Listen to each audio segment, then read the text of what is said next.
Well, Dr. Allah, thank you very much. What a great pleasure to speak with my friends and colleagues in Egypt today.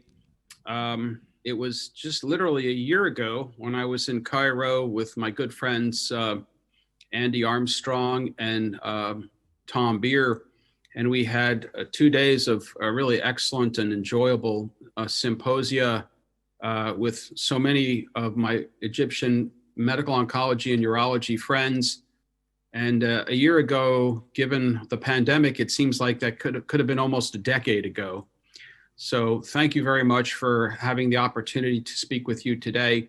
I'm going to speak on what's happening in hormone-sensitive prostate cancer, or what we sometimes call more regularly now, at least in the US, we call it castration-sensitive prostate cancer. And that's been sort of a preference by the FDA. And I'm actually pretty okay with that, because I think if we say CSPC, castration-sensitive prostate cancer versus castration-resistant prostate cancer, there's a better parallel to that, as opposed to calling it androgen-sensitive or hormone-sensitive. Here are the disclaimers for today's program. Huggins Hodges, we talk about his pioneering work with Hodges that earned them the Nobel Prize for recognizing that men with painful bone metastasis benefited from testosterone suppression. But interesting, this quote from his Nobel lecture in 1966, despite regressions of great magnitude, it's obvious that there are many failures of endocrine therapy to control the disease.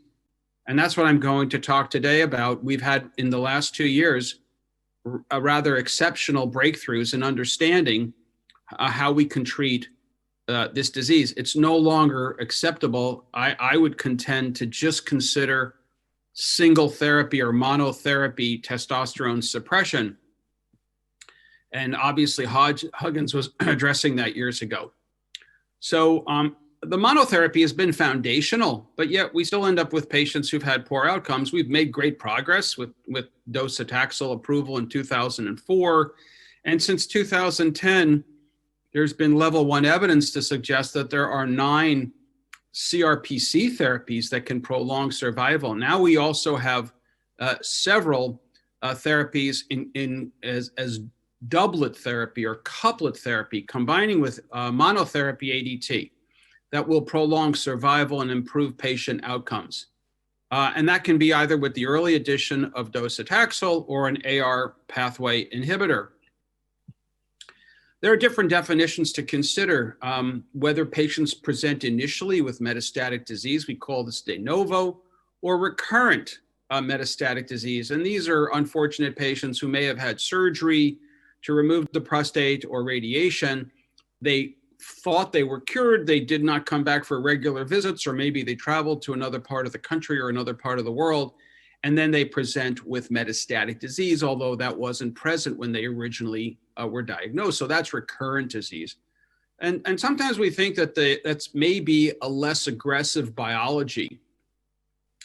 But performance status is important, of course, when we make our decisions. The extent of tumor burden is very important, and the varying use of hormone therapies during that period of time. So in 2020, we can choose now for patients who have MCSPC, we have 4 options. So can we continue to use single therapy ADT? Maybe we'll get to that in the question and answer session. Do we treat the primary? Do we treat oligometastatic disease? These are some of the really interesting questions before us. Now, I'll go back to the CHARTED study, which was pioneered by Chris Sweeney, published in the New England Journal, and looked at a randomization of patients receiving monotherapy ADT versus 6 cycles of docetaxel, with really a minimal amount, if no amount, of steroids and prednisone, somewhat different from how we do MCRPC. You can read the patient characteristics and the stratification, but this was really quite a very important study, as it demonstrated in a little less than 800 patients with 1-to-1 randomization, the benefit of couplet therapy. And I go right to the Kaplan Meier curve in their New England paper. For the entire population, one sees a hazard ratio of 0.61, when one looked at inclusion of the high volume and the low volume patients as opposed to ADT monotherapy. So essentially a difference of about 13 months in survival for patients receiving the couplet therapy. And by and large, very well tolerated, as these are typically younger patients with better comorbidities and better renal and liver function status. Additional meta-analyses, when one looks at earlier studies, which the Jatug in France, as well as the Stampede study, which correlated the charted data as well. And I think this was very important to recognize, and this led to the acceptability of ADT and docetaxel.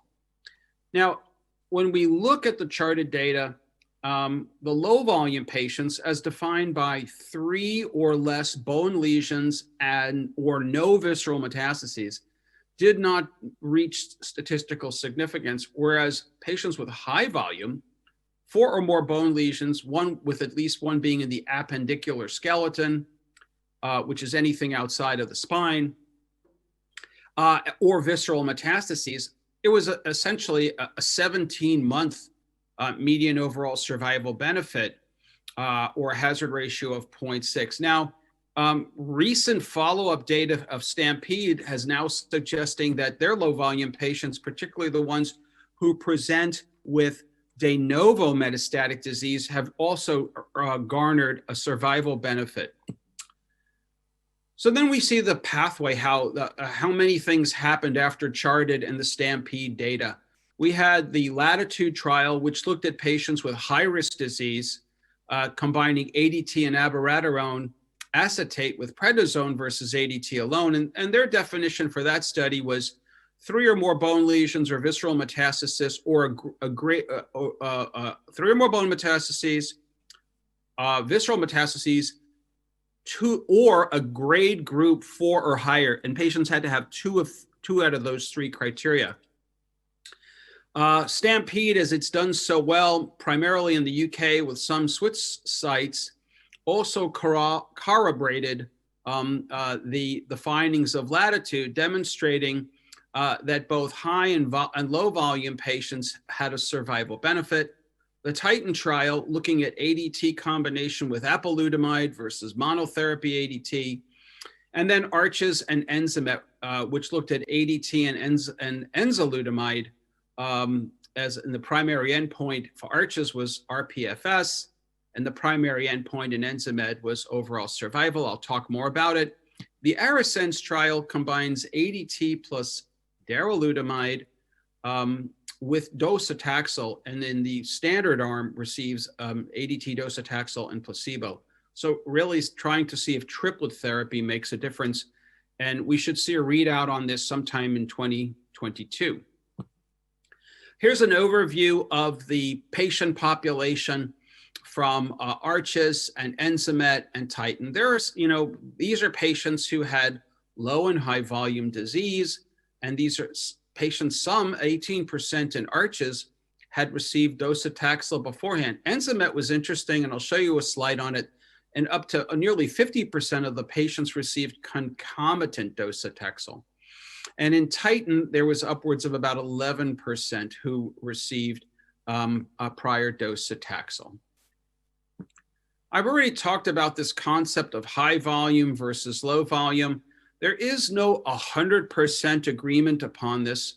It depends upon various associations, various key opinion leaders, but I think it's fair to say that most would agree that visceral metastasis is high risk, high volume, and that would most likely be lung or liver lesions. Most of the definitions for high volume are 4 or more bone lesions with at least one outside the pelvis or the axial column. Sometimes we look at the grade group and say a Gleason 8s, 9s, and 10s also can constitute high risk disease. The Latitude trial, looking at ADT plus abiraterone and prednisone, clearly demonstrating a hazard ratio of 0.47 in the totality of the population for rPFS, as opposed to monotherapy ADT, and also a hazard ratio of 0.62 with a statistically significant p-value for survival benefit as well. Titan, ADT plus apalutamide, a similar but its own unique organic molecular structure, different from enzalutamide, demonstrated the rPFS, which you see on the left. This paper was also a New England paper with first author Kim Chi, and a survival benefit with a hazard ratio of 0.67.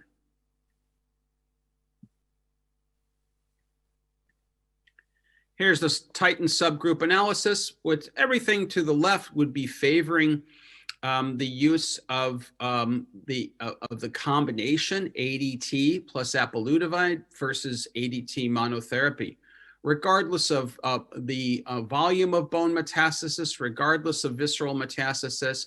And there seems to be not enough data here to make a suggestion for prior docetaxel use. We do see a little bit of a signal in ADT and enzalutamide, but this was not a pre-specified analysis, so it's really difficult to make heads or tails of it. Let's talk about ARCHES, which I was very proud to be part of that. We published our results in JCO. And here we see the rPFS, which was the primary endpoint for ADT combination with enzalutamide, high volume, low volume patients. And also, we're still awaiting the OS, which we will report out. Just at the point of this presentation, the events are still not mature enough, but we clearly met the rPFS with a hazard ratio of 0.39. You see the curves separating very early. And I think this was really nice to see because of all of the drugs that I've so far mentioned. Enzalutamide has the largest volume of phase 3 global trials starting in post-chemotherapy MCRPC, pre-chemotherapy MCRPC, 2 very large phase 2 studies in both M0 and M1 pre-chemotherapy. And now we have the MCSPC trials of ARCHES and Enzymate. The subgroup analysis, where everything to the left favors clearly the combination of Enza and ADT, and the dose that was used is the same dose that's been used throughout all of the phase 3 trials for enzalutamide. So regardless of age, geographic location in the world, disease location, PSA stratification, low or high volume disease, regardless of docetaxel received or not, patients clearly demonstrated favorable response to the combination over monotherapy ADT. Now, Enzymate was another trial looking at ADT and enzalutamide, but it was primarily done in Australia and Asia, a little bit in the UK, and maybe one site in the US. There may have been some sites in the Middle East.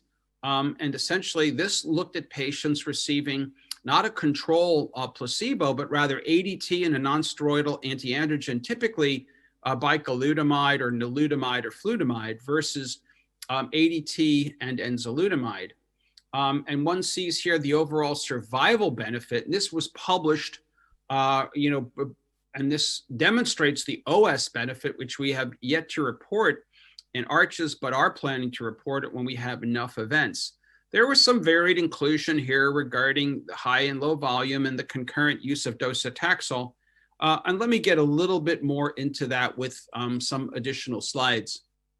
The clinical progression-free survival clearly demonstrates the value of combination couplet or doublet therapy of ADT and enzalutamide versus standard of care ADT and a nonsteroidal antiandrogen, which the majority was bicalutamide. And one also sees a hazard ratio of 0.67 for a survival benefit of the ADT enzalutamide combination. Now, this is a little bit of a busy slide, but really what it attempts to demonstrate is the use of concomitant docetaxel. And about 45% of the patients received concomitant docetaxel. And what one sees here at the top, looking at patients with high volume who just received enzalutamide versus an ADT versus invariably bicalutamide and ADT, one sees a marked improvement in the progression-free survival rates. When these same patients received docetaxel, there was no survival benefit for either arm. And very similarly in the low volume patients too who received docetaxel, which was about 37% breakdown of the overall 45% who received concomitant docetaxel therapy. We see a benefit in the rPFS, but we don't see a statistically significant benefit in survival with triplet therapy. Now, this was not necessarily a pre-specified analysis, and there were some various parameters here, but certainly for now, it doesn't suggest that the triplet combination was beneficial from a survival standpoint versus Enza and ADT versus ADT and Bico, where bicalutamide invariably, where ADT and enzalutamide were both beneficial, statistically significant for both rPFS and OS. So this is not a definitive slide, nor is it exhaustive, but it tells you some of the things that we concern ourselves with the taxane-based therapy and with the various AR signaling inhibitors, whether they're direct androgen receptor inhibitors or an androgen biosynthesis inhibitor. Of course, the duration of therapy is an issue. The chemotherapy is given over 6 cycles, so done in about 4.5 months, and cost always is important to consider. But I would mention now that we're becoming smarter about cardio-oncology and neuro-oncology and how we weigh these as management decisions. For the longest time, we've been aware that just T suppression in general can have cardiovascular risk. It certainly can have a quasi-metabolic syndrome effect. And we have to do a better job in recognizing cardiovascular risk, glycemic disorders, in addition to fatigue and depression and bone demineralization, as well as the sexual dysfunction of testosterone suppression and what happens when we add a couplet therapy. I just put this out here for your consideration. We presented an oral formulation called relagolix at ASCO 2020 this year and also at AUA 2020, where we looked at an oral GnRH receptor antagonist. We published these results in New England Journal. And essentially the conclusions were this once daily oral GnRH antagonist actually was superior to a Q3-month leuprolide injection in terms of T suppression, but also in terms of rapidity of T recovery in 184 patients in a subset that we looked at. You see the recovery was 54 versus 3% at 90 days, favoring the once daily oral relagolix. And most importantly, from my viewpoint, we saw a 54% decrease in what we describe as MACE, major adverse cardiovascular events, which would be a non-fatal myocardial infarction, non-fatal stroke, or a death. So this has always been a consideration in other trials looking at GnRH agonists versus antagonists. So I just bring that to your attention. Now, very nice work was done and published by both Noel Clark and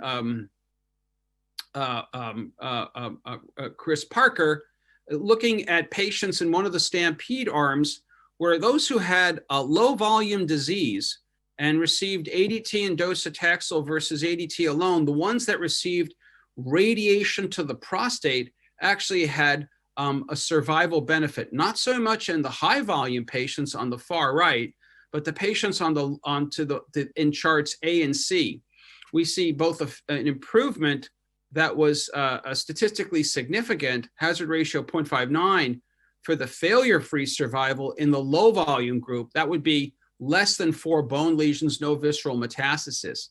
So I think this was a very important analysis because it speaks to consideration for treating the primary.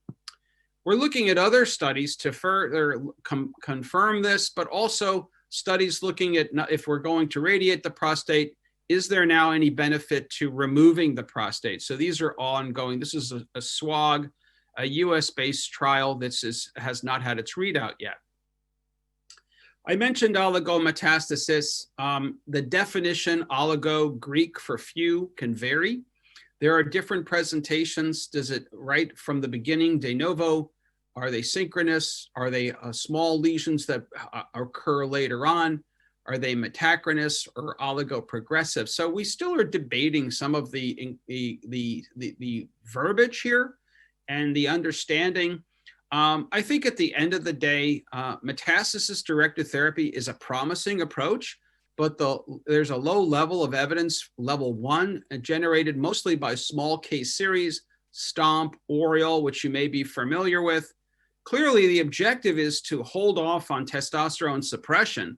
If we can treat these lesions through surgical extirpation or directed radiation, perhaps in the form of SBRT, but prospective randomized phase 3 trials are ongoing and still important.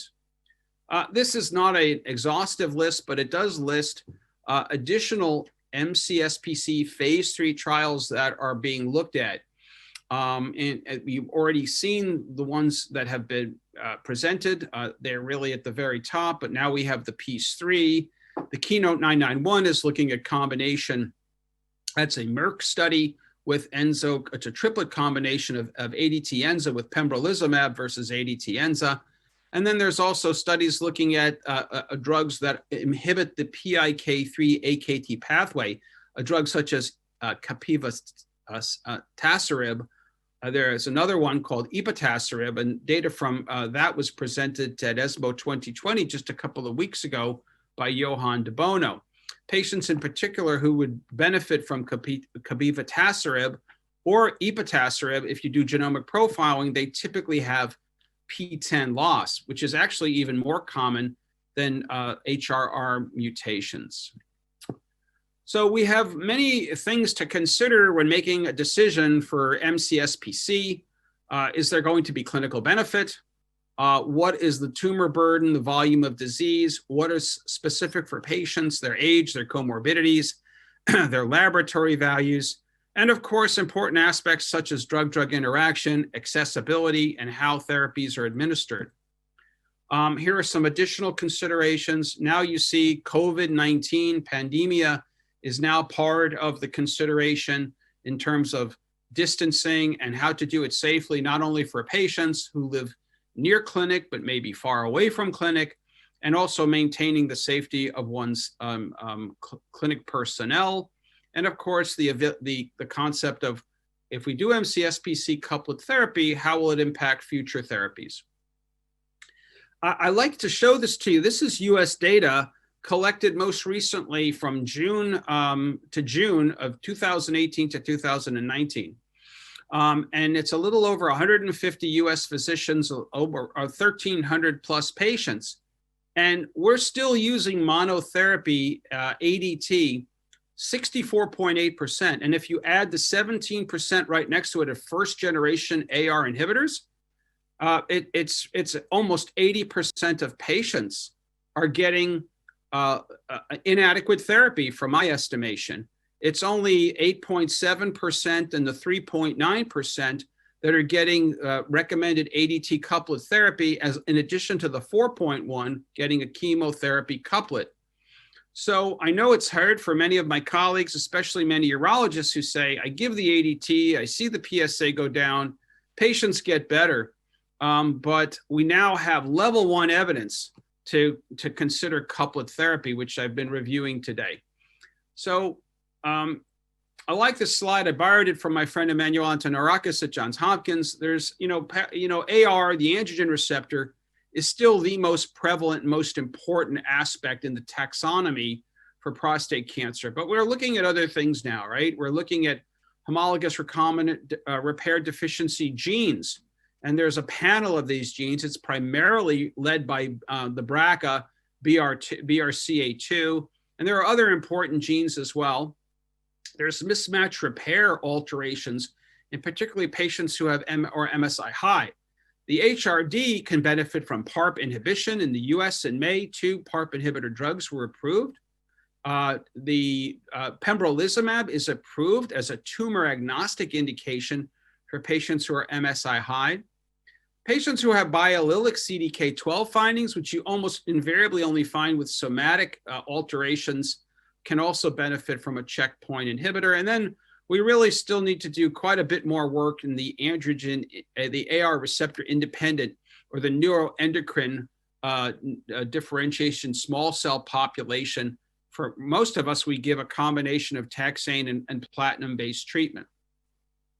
So how do we choose? We have all these different therapies. We have all the different data. It's really hard to basically to say there is no perfect choice. And perhaps we can discuss that during the question and answer session. I just show this to you because it's a very nice slide which demonstrates a review of the trials in MCSPC, the populations, the primary endpoints, the treatment versus control, and a list of the adverse events. We actually presented this summer in the ASCO 2020 educational booklet forum, and Brian Schulte is a very nice young medical oncology fellow who put together this chart for us. And I leave it here for you in case somebody wanted to take a look at that or to review it on the ASCO 2020 educational booklet. So my conclusions: the standard of care for MCSPC require consideration of either a taxane-based treatment or a androgen receptor pathway inhibitor in combination with ADT. We see overall survival benefit. We see RPFS benefit. Ongoing randomized clinical trials will further evaluate, different prospective aspects of safety and also help better inform us regarding sequencing in the MCRPC population. So with that, let me stop and be respectful of time. Thank you very much, and I look forward to our question and answer session. Thank you.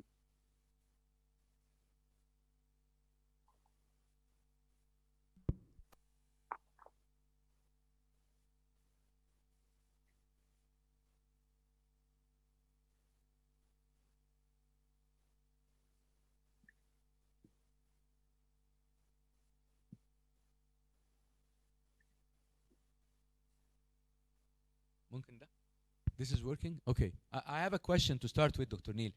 That slide of 64% plus 17%, nearly 80% of the real world, actually the real practice in the States. I mean, why do you see that happening in spite of all the data we have? Why? Yeah, that's such a great question. And when I was over, we did a nice series of presentations last autumn, fall with my colleagues, Andy Armstrong and Tom Beers. And like I said, we were in Cairo and we were in Jeddah and we were in Beirut, and we had, Near East and Middle East colleagues from all over, the Gulf countries and not from Gulf countries. And I still think the reason is that the monotherapy testosterone suppression, especially amongst urologists, has been the standard for nearly 70 years. We give the therapy and we say, look, that PSA's come down, the patients, we understand the side effect profile. I think a lot of it has to do with getting the right education, which is great while you're having programs like this. It's more challenging to get that education across at large events because of in the last 10 months because of COVID. And then sometimes it's a lack of education on how the molecules work, how one can manage the adverse event and safety profile. Are the drugs accessible? Are they approved in different parts of the world? And sometimes there's a cost issue. There's certainly still a cost issue in the United States, even though the U.S. is by global standards, it's a wealthy country. There still are many patients who just can't afford some of these therapies. So I think it's a combination of access, it's a combination of education and getting the message out. But I think that data from 2018 to 2019, I think if we looked at more contemporaneous data, that percentage will continue to be less and less. Okay, actually that explains what's really happening. So now, coming back to all of the data, and now I'd like to know about your own practice in your own books and your own guidelines. I mean, we mentioned several options, and apart from having a COVID-9, which might tend you away from docetaxel as neutropenia and affecting the immunity of the patients, from the hormonal point of view, where do you stand, and how do you choose efficacy, toxicity profile, patient profile? Can you tell us a little bit more? Yeah, no. So we have 3 excellent trials that clearly demonstrate in terms of the oral agents. ADT plus apalutamide, ADT plus enzalutamide, ADT and abiraterone acetate and prednisone. So for my patients who might benefit from abiraterone acetate and prednisone, if they have issues with glycemic dysregulation, if they have issues regarding the requirement for regular potassium and liver function monitoring, I might be reluctant to use that medication. The apalutamide patients, there's data that some patients have an increased risk of rash, but overall their data is also very good. I've been using enzalutamide now since 2012, and I have a great amount of experience using it in post-chemo MCRPC, pre-chemo MCRPC, and now with MCSPC, as well as an NMCRPC. So of all the medications I just listed, abiraterone, apalutamide, enzalutamide has the broadest level 1 evidence of indication starting from MCSPC, continuing through post-chemotherapy MCRPC. And so that sometimes will make me lean more towards using it. But I'll be frank, I do clinical trials with all of these medications. We're doing a very interesting trial right now called the EMBARK trial, looking at a biochemical relapse population with which we've completed over 1,000 patients in the PSA relapse, 3 arms, enzalutamide alone versus LHRH alone versus LHRH and enzalutamide. These are really important studies. We're doing some additional work with enzalutamide in an active surveillance population, mainly enriched for patients who have grade group 2, Gleason 3+4, receiving enzalutamide versus control and monitoring them for biological progression. So your question's a good one. These are all good drugs. I look at the cost and comorbidities. Yeah. Okay. Actually, that's very enlightening. I mean, my last one actually would be in this older age population. How do you see the cardiac and the cognitive function toxicity? Is that any differentiating factors for your choice of treatment or no? Yeah, it can be. That's a really good question. So if I have a patient who has really severe fatigue, then they come into it and they're really terribly fatigued already, and they're very deconditioned, I may be more inclined to use abiraterone and prednisone because of the prednisone effect. But it's very interesting. If you look at the data, especially the Cougar 302 data versus the Prevail data, the amount of fatigue is really about the same. But I do think in the real world setting, that can be an advantage to abiraterone with the prednisone. We are clearly aware that there can be some cognitive impairment in a small percentage of patients who take both either apalutamide or enzalutamide. So I'm very clear about that with my patients because of the issues are about going across the blood-brain barrier, whereas abiraterone doesn't cross the blood-brain barrier. So I have to balance that with, fluid retention, frequent monitoring for potassium, LFTs, and the issues on hypokalemia. Okay, I'd like to conclude. And before that, I'd like to thank you so much for being with us. It's an honor. Thank you very much for your elegant presentation. Thanks to all the audience. Thank you.